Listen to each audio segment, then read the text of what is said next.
ये भी है कि कहीं बहुमत ना आ जाए, इस बात का हुडा साहब में डर था। मजबूत उम्मीदवारों के खिलाफ इंडिपेंडेंट उतार दिए गए, या देखिए जो इंडिपेंडेंट बैठ सकते थे उनको नहीं बैठाया गया।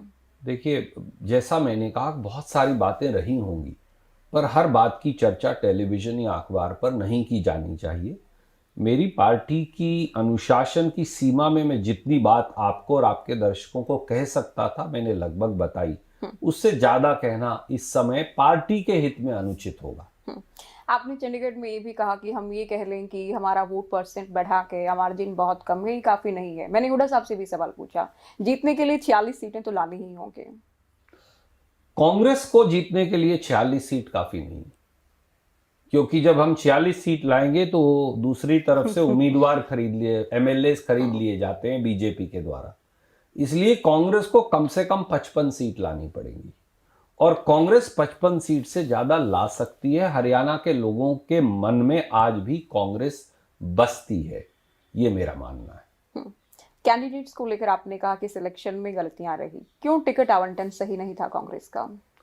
देखिए, ये इस पर ना काफी चर्चा हो चुकी, हम्म, और क्यों नहीं था, कैसे नहीं था, किससे भूल हो गई। अब जो होना था वो हो गया, और वो सब बातें हमने अपनी लीडरशिप को, केंद्रीय नेतृत्व को बता दी हैं। मुझे लगता है कि हम्म, उन्होंने भी इसका संज्ञान लिया है। हम्म। अब हमें आगे चलने की ज़रूरत है, हमेशा पीछे मुड़कर देखने की आवश्यकता नहीं। चुनाव परिणाम के बाद सुरजेवाला साहब का ये सबसे बड़ा इंटरव्यू है, हरियाणा के तमाम लोग देख रहे हैं। और हार को लेकर हम बार बार बात इसलिए भी करते हैं क्योंकि बहुत बड़ी बातें कही जा रही थी। हुडा साहब कह रहे थे लोकसभा में हाफ, विधानसभा में साफ, बहुत बड़े बहुमत से आ रहे हैं, प्रचंड बहुमत से आ रहे हैं। जो भी सर्विस दिखाए गए, हम ओपिनियन पोल की बात करें, एग्जिट पोल की बात करें, विश्लेषण की बात करें, उसके ठीक परिणाम उलट आता है।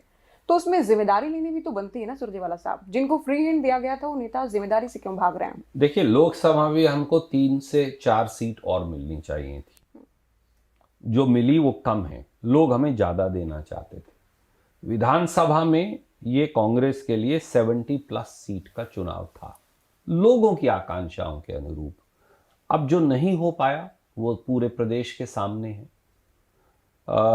हम भी भुगत रहे हैं, और बाकी जो साथी मित्र हैं, बड़े बड़े जो हम्म, नेतृत्व करने वाले लोग हैं, वो भी भुगत रहे हैं, और हरियाणा के लोग दुर्भाग्य से भुगत रहे हैं। सबसे प्रॉब्लमैटिक बात यह है, कांग्रेस का कोई नेता भुगते, रणदीप सिंह सुरजेवाला भुगते, कोई बात नहीं, हम्म, परंतु अगर हम सरकार लेकर आते तो हरियाणा के लोगों को हम भाजपा से छुटकारा दिला सकते थे। जो जो बीजेपी से और श्रीमान नायब सैनी और खट्टर जी की जोड़ी से छुटकारा चाहते थे, हम वो नहीं कर पाए। खेद इसका है। अब गड़े मुर्दे उखाड़ते रहिए, उसका कोई लाभ होने वाला नहीं है। भविष्य में अपने आप को हम दुरुस्त कर लें, यही जरूरी है हम्म। बस। इस पर चर्चा तब भी खत्म हो सकती थी कि पार्टी के वो नेता जिनके हिसाब से टिकट आवंटन हुआ, जिनको बड़ी जिम्मेदारियां दी गई, फ्री हैंड दिया गया, और जिनके पसंद के चेहरे उतारे गए, पूरी तरह से जिनको फ्री हैंड था, अगर आकर वो कहें कि हमारी नैतिक जिम्मेदारी है, हमारी ये खामियां रही, टिकट आवंटन यहाँ तक दुरुस्त नहीं था, तो शायद इन पर चर्चाएं खत्म हो सकती थी। लेकिन एक दूसरे पर जिस तरह से गुटबाजी को लेकर ही हम बात करें, कुमारी सैलजा की चर्चा करें, आमजन में एक ये भी चर्चा है कि उनके हिसाब से 2-3 सीटें भी अगर दे दी जाती तो परिणाम शायद इतने खराब कांग्रेस के लिहाज से नहीं होते। देखिए, सवाल रणदीप और शैलजा जी का है ही नहीं। शैलजा जी हों या रणदीप, हम तो पार्टी के अनुशासित कार्यकर्ता हैं। और हम, मेरे हिसाब से या तेरे हिसाब से टिकट देने की ना शैलजा जी को आवश्यकता है ना रणदीप को। हम्म, हम ये चाहते हैं कि जो कांग्रेस का कमिटेड कार्यकर्ता हो, जिताऊ उम्मीदवार हो, जीत जाएगा। कार्यकर्ता और जीतेगा नहीं, बल्कि जीतेंगी ज्योति सांगवान, तो ज्योति सांगवान को दो, कोई फर्क नहीं पड़ता कि वो किस खेमे या ग्रुप से है। ये सोच बदलने की आवश्यकता है कि जो सबसे बेहतरीन कांग्रेस का उम्मीदवार है, जिसकी लॉयल्टी कांग्रेस की विचारधारा के साथ है, उसे दें। और हां, कांग्रेस को एक बात का ख्याल रखना ही पड़ेगा। कांग्रेस में हमेशा, मैं वर्षों से, अब 38-39 साल से देखता आया हूं, कांग्रेस में हमेशा गरीब से गरीब पिछड़ा वर्ग के लिए जगह रही है। कांग्रेस में मैंने देखा अनेकों नेता थे प्रजापत समाज से, जांगड़ा समाज से, कश्यप समाज से, कंबोज समाज से, बहुत महत्वपूर्ण, चाहे वो संख्या में छोटी बिरादरियां हैं, ठाकुर समाज जिनको हम बार्बर या नाई समाज भी कह देते हैं। कांग्रेस में बड़े महत्वपूर्ण नेता थे अग्रवाल और पंजाबी समाज से। कांग्रेस में बड़े महत्वपूर्ण नेता थे रोड, राजपूत, गुर्जर समाज से। हमें उस गुलदस्ते को दोबारा तैयार, कांग्रेस में बहुत महत्वपूर्ण नेता थे ब्राह्मण समाज से। हाँ। हमें उस गुलदस्ते को दोबारा तैयार करना है। जरूरी नहीं कि एक चेहरे से ही काम चल जाए। अगर लोगों को अलग अलग फूलों का गुलदस्ता पसंद है तो हमको वो गुलदस्ता बनाना पड़ेगा, नया नेतृत्व उभारना पड़ेगा, और उससे भी बढ़कर उनके जो मुद्दे हैं उनको उठाना पड़ेगा, उनकी जो समस्याएं हैं, उनकी जो तकलीफ हैं। अगर वाल्मीकि समाज को ये लगता है कि मेरी अमुक तकलीफ है, अगर ब्राह्मण समाज को लगता है कि उनकी अमुक तकलीफ है, तो उसका प्रतिबिंब कांग्रेस को बनना पड़ेगा। जिस दिन हम ऐसा कर पाएंगे उस दिन हम प्रदेश का मन जीतने में कामयाब हो जाएंगे। ये एक सकारात्मक दृष्टिकोण है जो मैं आपको दे रहा हूं। बहुत लोग केवल एक दूसरे की आलोचना में लगे हैं, मैं एक सकारात्मक दृष्टिकोण दे रहा हूं। और ये बहुत जरूरी भी है कांग्रेस के लिए, क्योंकि चुनाव में हमने देखा कि नॉन-जाट वोट था, दलित वोट था, वो खिसका कांग्रेस से, नुकसान भी हुआ कांग्रेस को। और कांग्रेस को शहरों को भी दोबारा जीतना पड़ेगा। मैं तो एक शहर की विधानसभा से आता हूं, तो अगर ये फॉर्मूला है कि सारे ही शहर के लोग आपके खिलाफ हैं क्योंकि आप किसान वर्ग से हैं, तो मैं तो आपके सामने बैठा हूं, मेरे खिलाफ तो है नहीं।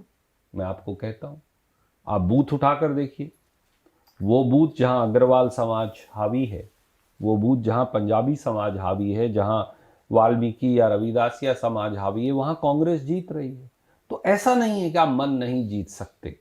अगर सामने वाले को लगता है, सब जानते हैं कि भाई हर व्यक्ति किसी ना किसी जाति विशेष में पैदा होगा, पर अगर सामने वाले को यह लगता है, देखने वाले को, कि ये आदमी निष्पक्ष है, निर्भीक है, न्याय कर सकता है, तो तटस्थ रह सकता है, तो वो उम्मीदवार और पार्टी दोनों के साथ खड़े हो जाएंगे।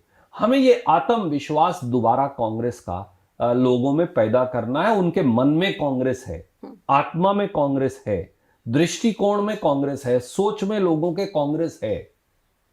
हमें उस मन, दृष्टिकोण और आत्मा में जो कांग्रेस बैठी है उसको केवल उभार कर बाहर लेकर आना है, बस इतना ही करना। बिल्कुल। देखिए, आप जाट समाज से हैं, लेकिन कट्टर जाट वाली छवि नहीं है, जो कि फायदेमंद भी है सियासत में।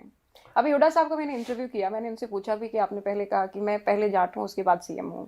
ये नुकसान केवल हुड्डा साहब को नहीं था, बल्कि कांग्रेस को भी एक बड़ा नुकसान था, जो कि बहुत समय तक इसकी चर्चाएं होती रहेंगी। बड़ा संदेश। ज्योति जी, क्योंकि आपने कहा, मैं पूछता हूँ, ये कट्टर और बगैर कट्टर क्या होता, मुझे आज तक समझ में नहीं आया। एक टैग लग जाना। मैं किसान वर्ग से हूं, मुझे इस बात पर गर्व है, पर मुझे आप बताइए, इस देश में किसान ब्राह्मण हो, प्रदेश में किसान जाट हो, किसान रोड हो, किसान गुर्जर हो, किसान राजपूत हो, किसान रविदासिया हो, और कहीं कहीं किसान वाल्मीकि भी हो। किसान तो किसान है, वो मिट्टी में पैदा हुआ एक इंसान है जो धरती की रक्षा करता है और धरती में पेट और पीठ एक करके अपने लिए भी और देश और प्रदेश के लिए रोटी कमाता है। उसकी जाति हरियाणा की ये माटी है जिसे हम हरि का हरियाणा कहते हैं। उसको आप जाति के बंधन में बांधकर उसके साथ घोर अन्याय कर रहे हैं। मेरा यह मानना है, आप अगर ग्रामीण पृष्ठभूमि देखें, और मैं लंबे समय तक ग्रामीण पृष्ठभूमि से आज भी पहले भी जुड़ा रहा हूं, तो गांव की माटी में आपको जाति का बंधन नहीं दिखेगा। ये जाति का बंधन राजनीतिक लोगों की खोज है, अपनी अपनी राजनीतिक रोटी सेकने के लिए। मैं अमुक हूं इसलिए मेरी वोट दीजिए, मैं अमुक हूं इसलिए मेरी वोट दीजिए। कितने लोग हैं जो हरियाणा में या देश में अब कहते हैं कि मैं काम करूंगा इसलिए मेरी वोट दीजिए। मैं हमेशा एक बात कहा करता हूं, और अगर आप पहले नरवाना में, जींद में चेक करेंगे, कैथल में, कुरुक्षेत्र में चेक करेंगे, तो कपिस्थल कैथल की तपोभूमि के लोग कहेंगे, वहां लिखा होता है, काम की जात नहीं, जात का काम नहीं। काम नहीं। यानी काम करने वाले की जात नहीं हो सकती, और जाति बताने वाला आपका काम नहीं करेगा। फिर वो कहेगा मेरी ये फलां जाति है, मेरी वोट दो, खत्म। तो जाति के आधार पर वोट नहीं पड़ सकती। काम, दृष्टिकोण, तरक्की, सोच, विकास और प्रदेश को बदलने का जज्बा, उसके आधार पर वोट मिलनी चाहिए। और मुझे